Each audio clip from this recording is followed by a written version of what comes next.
talk to you about something that happened to me at the city council meeting. Now, maybe it's my fault. Maybe I wasn't being an effective communicator, but the city manager seemed to think that I was accusing the city of doing something wrong. Well, that's not the case. I understand that as far as hiring goes, the city's in full compliance with the federal immigration law.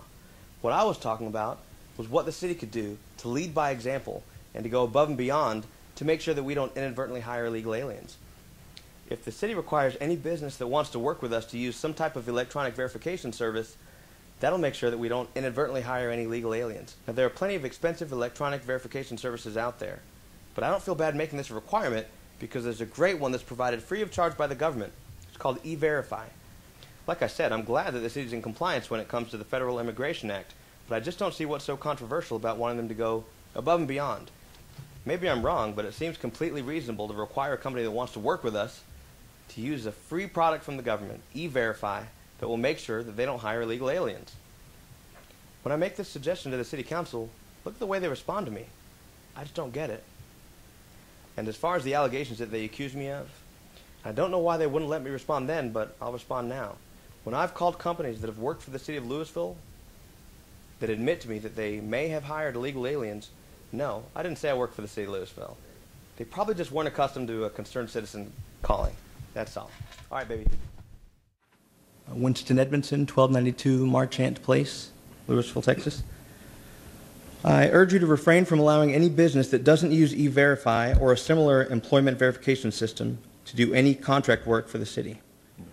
We need to lead by example and ensure that our city doesn't hire businesses that hire illegal aliens.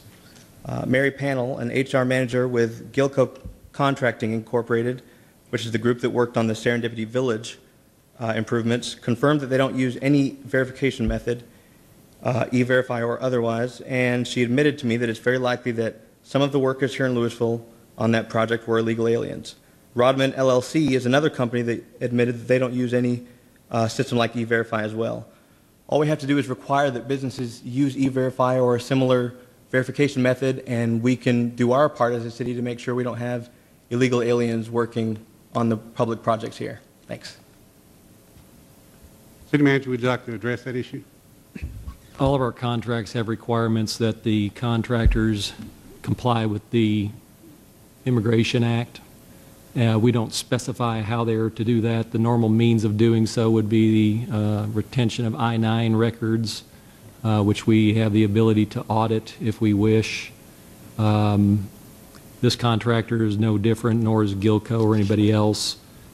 So they're under that notice, and they're actually signing at the time of the bid documents and contract documents, acknowledgments, acknowledging that they're responsible for that. So use of E-Verify is just a method, doesn't necessarily guarantee it, nor does I-9s for that matter. Our responsibility is to ensure that they understand the requirement and, again, comply with the federal law.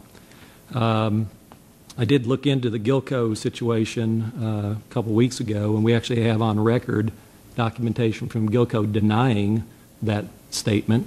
Also have indications that Mr. Edmondson seemed to represent himself as a city employee to the HR director, according to the HR director. So I don't know that the research has really been done adequately on that to make that kind of a claim. I don't know that he has anything in hand showing or proving that anyone's illegal on the job or otherwise. It's basically an allegation at this point in time, and so until we have something more definitive, we're relying on the assurances of the contractor. And I believe, didn't they state also that there was a gentleman there, actually there, that did speak English, that was accused of not speaking English? I don't remember the details, but yeah, something to that effect. Okay. And just to respond to that, excuse me, sir. Sir. I didn't ask you to respond. Move to approve number 7. Second. We have a motion and a second. Any other discussion? All in favor?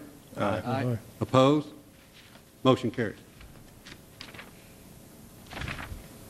Okay, I'm going to skip visitors citizen forum. So I'm going to go back to visitors.